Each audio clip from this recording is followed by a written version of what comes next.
رمضان المبارک کا مقدس مہینہ جس میں اہل ایمان کے لیے برکتیں ہی برکتیں ہیں، لیکن ایسے میں خوش خوراک لوگوں کے لیے یہ دن کسی امتحان سے کم نہیں۔ طبی ماہرین کے مطابق روزہ انسانی جسم کی اوور ہالنگ کا بہترین ذریعہ ہے، جس سے جسم سے فاضل مادوں کا اخراج ہوتا ہے اور انسان تندرست و توانا رہتا ہے۔ جو بہت زیادہ اوبیس لوگ ہوتے ہیں، موٹے لوگ ہوتے ہیں،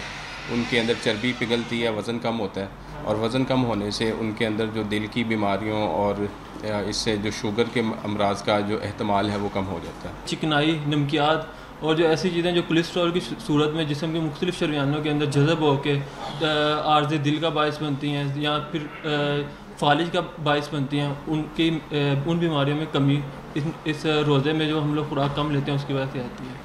ڈاکٹرز کا ماننا ہے کہ مختلف بیماریوں خصوصاً شوگر کے مرض میں مبتلا افراد ماہ مقدس میں اللہ کی نعمتوں سے بھرپور مستفید ہو سکتے ہیں، لیکن معالج سے لا تعلقی نہیں ہونی چاہیے۔ ہر مریض کا انڈیویجول کیس ہے اور اس کو اپنے مستند معالج سے مشورے کے بعد ڈاکٹر سے اس کے بعد اسے یہ فیصلہ کرنا چاہیے کہ وہ روزہ رکھ سکتا ہے یا نہیں رکھ سکتا، یا ڈوز ایڈجسٹ کرنی پڑے گی اور وہ روزہ رکھ سکتا ہے۔ پھل اور سبزیاں جو ہے ان کے اندر کاربوہائیڈریٹس اور ریشے کی مقدار زیادہ ہوتی ہے، تو یہ